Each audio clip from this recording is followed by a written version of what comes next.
(18 de agosto de 2018) é possivelmente a única data que está guardada na minha memória por motivos profissionais.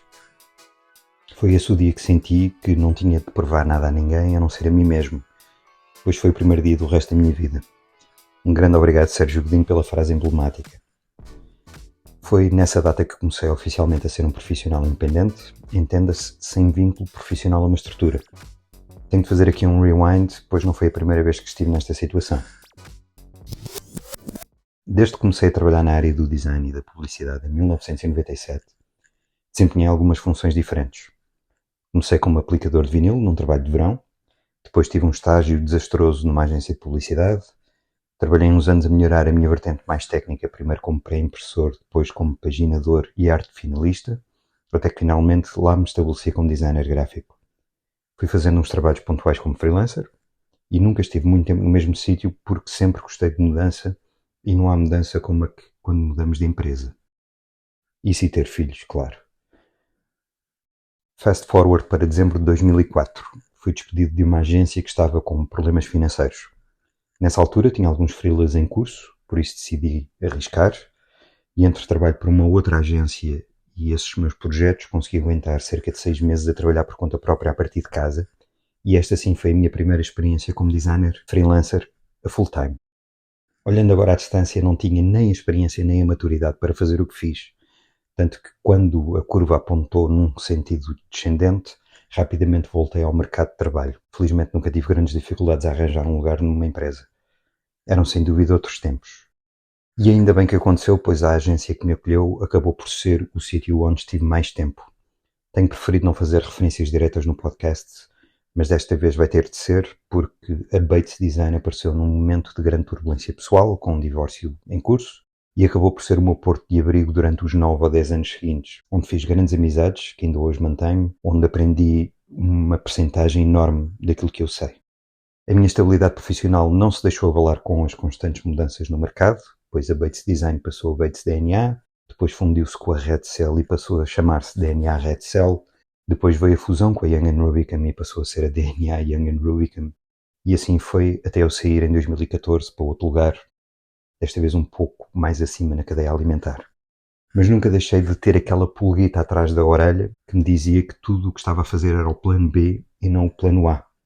Sempre tive a ideia romântica de que o design deveria ser feito por pequenos aglomerados de pessoas, ou até mesmo individualmente.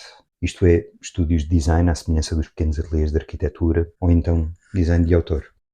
Fast forward novamente para 18 de agosto de 2018, para uma nova experiência profissional e para um admirável novo mundo de possibilidades. O meu maior arrependimento foi não o ter feito antes.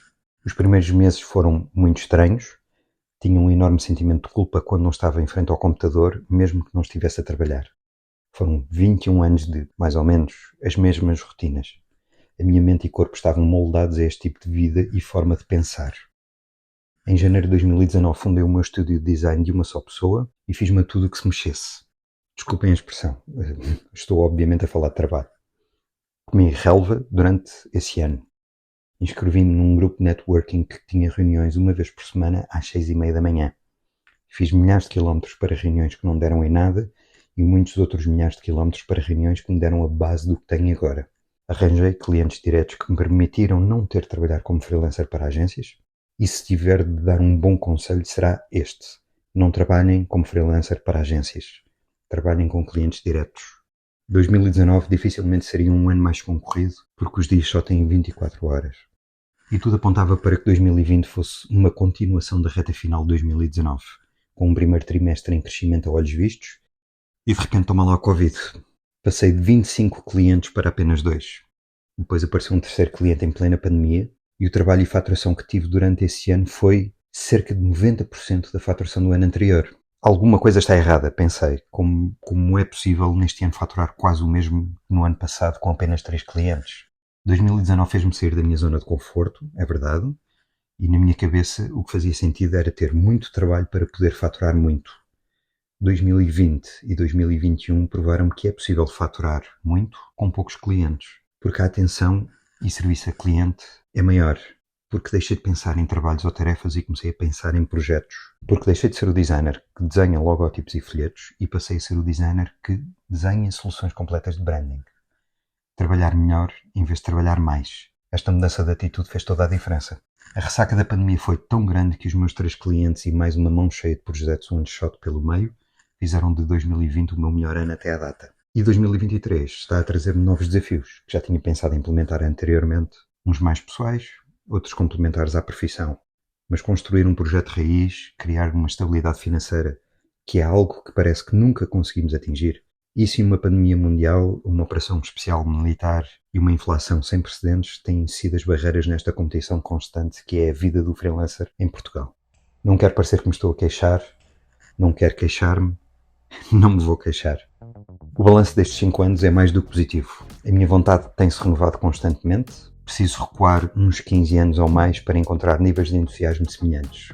Nem tudo são rosas, é certo, mas tenho conseguido ultrapassar as dificuldades que me têm aparecido à frente sem grandes chatices. E aquela sensação de que o dinheiro que ganho é unicamente fruto do meu trabalho é uma sensação fantástica. E não serve para tapar buracos de má gestão ou para comprar automóveis de luxo ou pagar ordenados a colegas e chefes que pouco ou nada trabalham. Assim ainda sabe melhor. E é importante salientar que abdiquei de 3/4 do meu salário que estava a oferecer na altura quando comecei a trabalhar por conta própria. 3/4, 75%. Já consegui reequilibrar um pouco a questão do vencimento, mas ainda não consegui atingir o valor que ganhava há 5 anos. É um dos objetivos a atingir. E estou a viver mais devagar, esse era outro objetivo. Talvez não tão devagar como gostaria, mas não me posso queixar.